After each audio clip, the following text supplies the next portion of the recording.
when have we had a 3 days to prepare for a team that we weren't traveling 5,000 miles? It's just, so we have I had to take yesterday off, and we needed to, so we have 1 day to get everything. The coach obviously worked yesterday, but 1 day to get everything in with our guys. North Carolina certainly is in a similar situation, and there's a lot to cover, and we got to do what we do well and try to,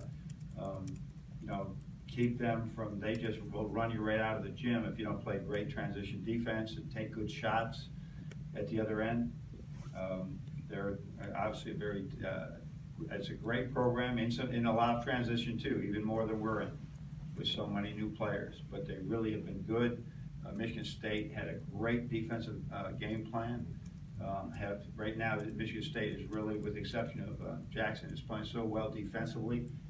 Everybody's a year or two more into it, and they're really good. And that was a great win for our league, and we'd like to get another one. Mark? Coach, I know it didn't end well for UNC and Portland, but I was wondering if there's anything from watching the tape of them there or anything else that stuck out to you.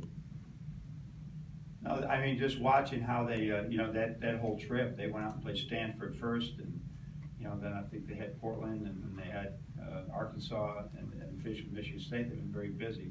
No, they're the same really well coached team with great length.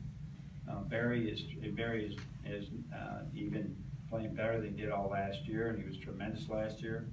It's a really good basketball team. They're going to change defenses on occasion, just as far as not going to zone, but double teaming you, trying to take you out of your rhythm a little bit. Their defense is excellent, and offensively what they do is really very efficient. They got a great flow to what they do. Down in front with John. Coach, what was Charles' biggest adjustment from all that practice last year into performing in games this year, and how well has he made it? I mean, he's so, like, if you said he's trying to climb this mountain of what he has to do to really be an elite player, he's like, if there was 10 miles and he's on that number 1 or 2 mile. And it's just, but he keeps climbing, and that's what we like. So he's still just sort of trying to figure out, what's the next right play to make, and studies video with us a lot. And so he did it last year as well. But it's tough. It's when you, it's like I could have made this comparison before. When you see somebody every day, you don't appreciate the strides that he's made. But if I would go back to when he first got here, I could see this elite athlete that was really trying to figure a lot of things out. And I just love the way he's learning the game, seeing the floor, doing a lot of different things that we frankly need very much this year. George? Two-parter. What you mentioned the other day that Jerron's been struggling right now. What specifically does he have an issue with? And His stats in practice and games haven't merited him to be able to be out there, whether it's shooting percentage, assist, turnover ratio. We take a stat on everything, the whole summer. And if his stats don't show right now, no matter what, pick up ball when the coaches can be there, everything. He just hasn't performed at a level I know he can perform at. So we just keep working with him every day, hoping that all of a sudden his performance will match the ability we believe he has. And Roy mentioned that you guys exchanged shooting drills a couple years ago. Yeah. Talk about what you believe from that. Well, we got a bunch of shooting drills now, but he was looking, I forget where we were talking, and I was thinking, he was saying his kids were taking bad shots, and how do we do some shooting? I don't know how we got to that conversation. And I gave him a couple of our special shooting drills, and then he called me up a couple of days later and said, we did them, some of our kids really did well with them, here were the numbers, were they good numbers? I said, yeah, that was great. And the other guy, now you got a benchmark to measure with your kids. So we have stayed in close contact. I shouldn't say close. There's every couple months somehow our paths will cross, and really enjoy the company whenever I've had the time to spend time with him. Chris? You didn't have many point guard platoons. With your big men, you always said 10 and 15 or for numbers from the center position was good. Do you have those numbers from the guards, what your expectations are? No. As a group? There's 40 minutes. Right. For the there's 40 minutes. 40 minutes. So you don't have like a specific number like of points and assists. Who seems to be playing well? and who played well in practice the day before. And that's the way it's gonna go until somebody, goes forward. So what we gotta just do is focus on what's next, and, they've, two of the three have been on the scout team so far just to get them reps. It's not a demotion, it's a promotion, so that you're not sitting sharing with three other guys. It allows me to see you make the right plays with the scout team, and it gives you maybe a better feel of what the other team's running. But I mean, as a group collectively, do you have a number in terms of points that you need from that group? No. And assists? Okay. Just help help you make the other guys better, and you will have good numbers yourself. Andrew? Coach, I was going to ask about Roy Williams as well. I guess I was shocked when you said you haven't faced him yet. Are you surprised you haven't? Yeah, really. No, and both North levels? Carolina only once in all these years as well. And Bill Guthrie was the coach. Dean had just stepped down, and I was a first-year coach at Richmond, and we actually had a home game with North Carolina with Antron Jameson and Vince Carter, and it was a good game. They beat us, but it was good. It was a fairly good game. It wasn't close, but it was. That's it.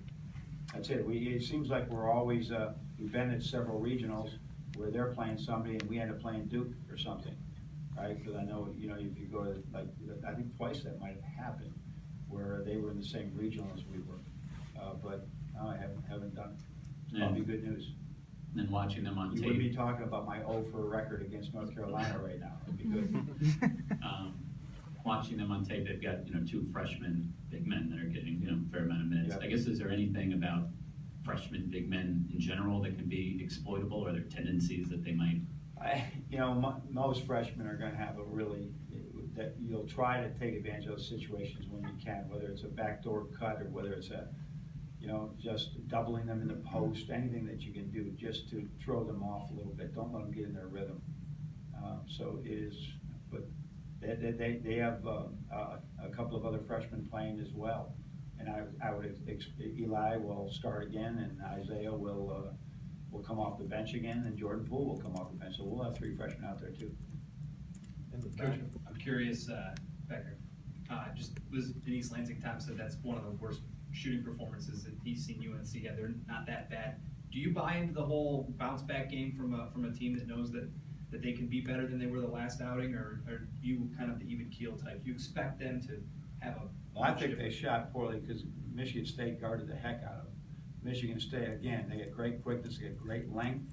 Jackson's added a lot to that, and they are really making plays that the freshmen were maybe last year were tape delayed in, and now they're on. There's just this huge difference from one year to another with some young men, and that was the elite defensive performance. I didn't see them have many open shots in that game. So, no, they're going to bounce back. I mean, they had a long journey back. Roy will have a good practice today, and they'll be ready for us tomorrow. And once again, you're going to Chapel Hill. You're playing the Smith Center. I mean, this is they'll be packed. It's Michigan is coming to town, and they'll be ready to go. Zach? How do you feel? I mean, Sunday was a start, but as far as your team's three-point free throw shooting, kind of lower than maybe some expected. How do you feel like it's progressing, and then also knowing that it can be tougher to shoot in road environments, as you mentioned? Yeah, I mean, I very rarely, but I'd be concerned if you're halfway through a season. It always corrects itself. It's like a batting average. It just takes a few to get it right again. So I'm not concerned. I'm concerned right now. I mean, we got to continue to work on it, but we got guys that are shooting foul shots in real games for the first time in their lives. Charles Matthews, John Teskey, two of our guys that have struggled in games, not overall, just in a game or two.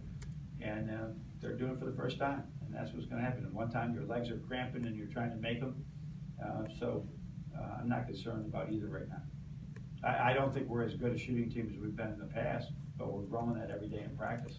But I don't think we're actually shooting in games like we shoot in practice. But if you watch our teams, if you watch Muhammad Ali's growth in three-point shooting over 4 years, it'll continue to trend upward, and so will it go season by season as well, or month by month as well. James? Are you concerned with Xavier as far as scoring? Do you feel like he's maybe being too passive on offense? No, right now we wanted Xavier to just keep the ball moving as much as he can and shoot it when he's open and pass it when he's not. And so we're not, I don't think there's different times and different years. I mean, Derek Walton, that was pretty much what he did for a couple of years. He'd play off everybody else and shoot it when he was open, but he wasn't like looking to get his own shot. He had Karras, he had Zach, you know, he had Nick, he had Glenn, he had some pretty good players out there. So right now, that's what X's role can be right now, is just make everybody else better, guard a really good player, shut him down without fouling, and that's how he gets himself big minutes. And that's, Eli's given us a lot of that, and he's got to give us some better defense. And it will all happen over time. Back to George. What specifically do you like about Eli that put him in that position? He makes everybody, the other four guys better. It's the game, the ball moves better. His assists aren't better, the numbers are even close, but the ball moves better, right? And he talks better behind the defense, and he really makes the other four guys better at this point.